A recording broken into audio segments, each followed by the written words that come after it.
So my audience is interested in hearing from experts and people who have exhibited not only success in their career, but also something in their life shows that they have that balance, that they are cultivating meaning outside of work.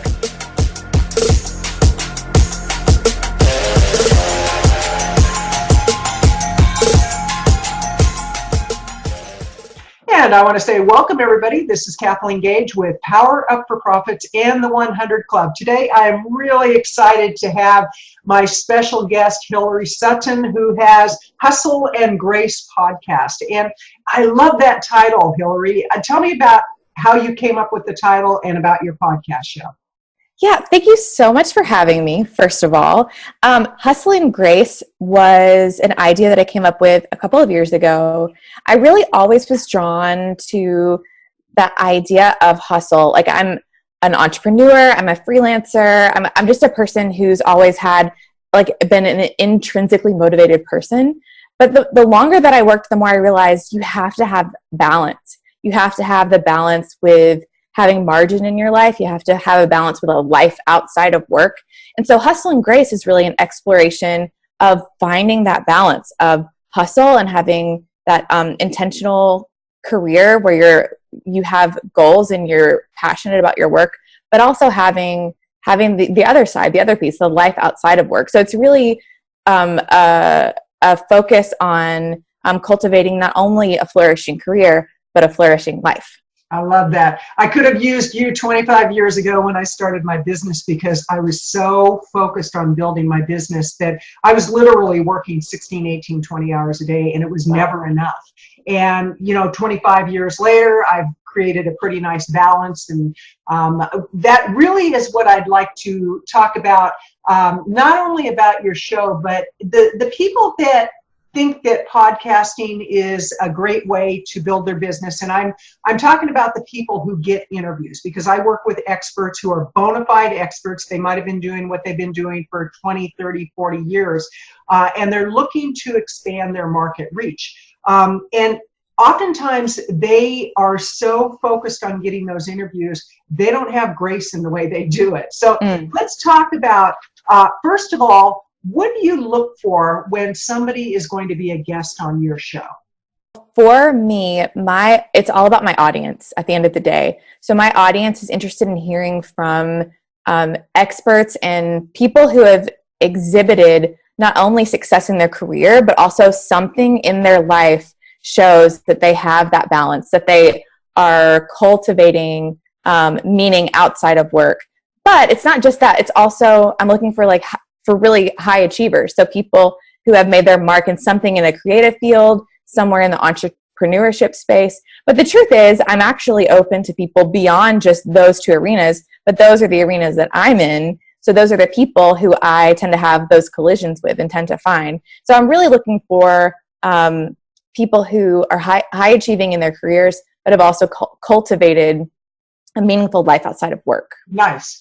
So would doing a half marathon for my 65th birthday qualify? Yes, that's amazing. Congratulations. Thank you. I actually started running in my 60s, and it's interesting because the first year I started running, I did a full marathon and made a lot of mistakes. And since that time, I've kind of gotten a lot more grace in the way that I do my running. But in the time you've been doing your show, and how long have you had your show? I'm in my third season, and my first season launched about a year and a half ago. Great. And when people approach you to be on your show, what's one mistake that they make that really turns you off? The biggest mistake that they make that turns me off is when it's really clear that they've never even listened to an episode. So do you like what you see? If you do, go ahead and subscribe to this channel, hit the like button, and leave your comments down below. What did you most like about this video? By subscribing, you get updates of future videos that I put out. And by liking, what happens is it helps for this video and all other videos to go out over YouTube land. And so I really need you to subscribe to this channel, like the video, and leave your comments below. Now, back to the video. That they don't know my show at all. that they just, maybe it looked like they did some searching for keywords and just pitched themselves. And they don't know that most of my episodes are interviews with someone about their career, but instead they want to come and have some sort of like topical kind of conversation, where they just pose themselves as experts. And I'm sure they are experts, but my show is much more about someone else's career and from where they started, where they are now, what they've learned along the way, not so much about a specific idea that they're a thought leader on. That happens occasionally, but that's the exception, not the rule. It's a little counterintuitive to what other people look for, and I love that, because it's like, somebody having a business for 25 years, I've had to reinvent myself many times. And I say myself because I feel like I have multiple personalities at times. But when somebody approaches you and it's obvious they've listened to your show, they've listened to a few episodes, what kind of material do you recommend that they send to you so that you can really make a decision? Yeah, I actually had one guest in particular who sent me video of her speaking at a TEDx conference. Oh. That was really helpful and meaningful. And also, she was a personal referral from another colleague of mine, and that made a difference, because most of the time, I mean, I've had less than 50 episodes, so I've been able to kind of go through my Rolodex of who I've been wanting to interview, who I've been wanting to sit down with, and different people who've kind of popped up. So most of them I have pursued, but I have had people asked to be on and pursue being on. And the ones who I've ended up having an episode with have sent me some sort of clip of themselves in conversation, or a video or something like that. That's been really helpful. Excellent. Okay. What about like a bio? What about an introduction? What about questions? What type of material there do you look for? Sure. Well, I mean, I'm open to different kinds of people. I would say that a bio or some kind of press kit is definitely helpful. It's critical. It's necessary. And another piece that's really helpful to me as a person who's been podcasting for less than 2 years, I've got less than 50 episodes total, is it is really helpful to me when I know that the guest is going to share the content and that they have some sort of platform and some sort of following. If I have someone who has 2,000 contacts on LinkedIn or has an email list, or if they're going to like help me help you, you know what I mean? Nice. Not only do you need to reach my audience, but help me grow my podcast by sharing the content out with your network and your world.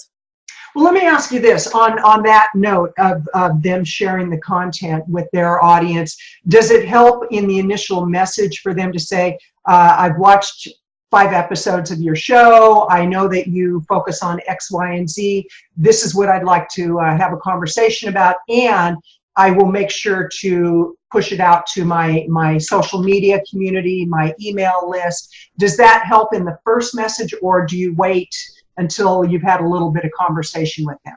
Let me know right away. Okay. Let me know right away. That's a big piece of it. Tip. That's a really, really good tip, because, I think a lot of times people forget that this is a collaborative partnership, and you called it a collision partnership, which I love that term. We're going to collide together and create some really powerful stuff. But it really is about helping each other build the market, because it's all about visibility. So if you were to give 3 tips to somebody who definitely an expert at what they do, they have a great message, they've got a great career that you want to talk about, what are those 3 tips for them to not only get on your show, but other shows from the colleagues that you know that have podcast shows? Absolutely. Well, I think number 1, get clear on who it is that you want to reach. Like, why do you want to be on my podcast? Why do you want to be on anyone's podcast? Who is your target market? Who's your target audience? Get clear on that, and then put yourself in their shoes and figure out which shows they're listening to. It's such an important piece to just get clear on who it is that you're trying to reach and why you're trying to reach them. And then I would say be thoughtful about who it is you're reaching out to. I understand that you might not have time to listen to 5 episodes of every podcaster that you're reaching out to, but you can listen to 2 minutes. You can listen to 5 minutes of that podcast before you reach out to them. I think that makes a huge difference. I can tell in an email if someone has really paid attention and knows who I am and who I'm trying to reach. So carve out 15 minutes to research someone, beyond just like a name on a list or Googling. And then the third piece of advice that I would have is, when you do reach out, be clear that you want to help elevate and help amplify the message, that you'll help share that content. Like I was just saying, that you're not just looking to get something, but you're looking to give something as well. Excellent. And speaking of which, how do people get in touch with you? What's your web address and what's your easy for me to say.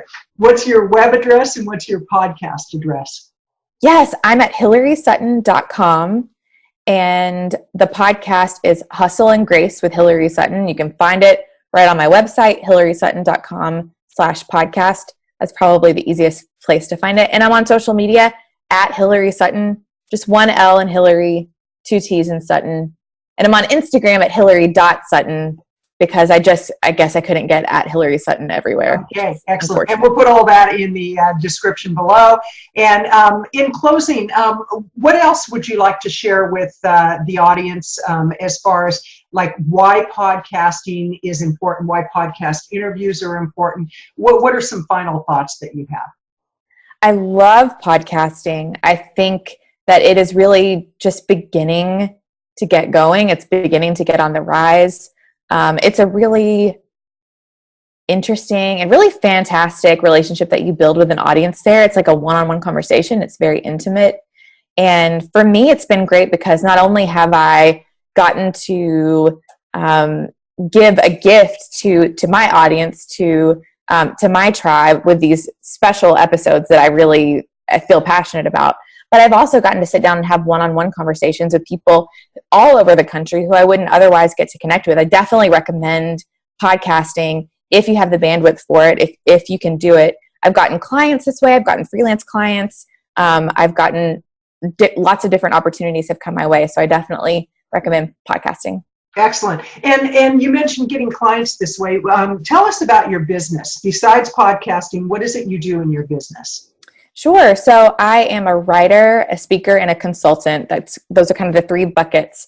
And my career is kind of interesting because I'm learning that I don't fit squarely in the freelancing world, and I don't fit squarely in the W-2 9-to-5 in for one company world. I have a part-time gig with a staffing company. I'm a marketing writer for them. And then I have a freelance world that I've kind of built around that. So I have that anchor client where I have the dependability and the comfort of having that kind of set paycheck. But then I also do copywriting. I do direct response writing. I have some courses that I've built around creating a freelance career. And I do freelance career coaching as well. And I do some speaking at conferences. And of course the podcast. So I thrive on variety. I always have. I had like 3 minors in college. I've just always loved to do a lot of different things and to keep it fresh that way. So that's my career.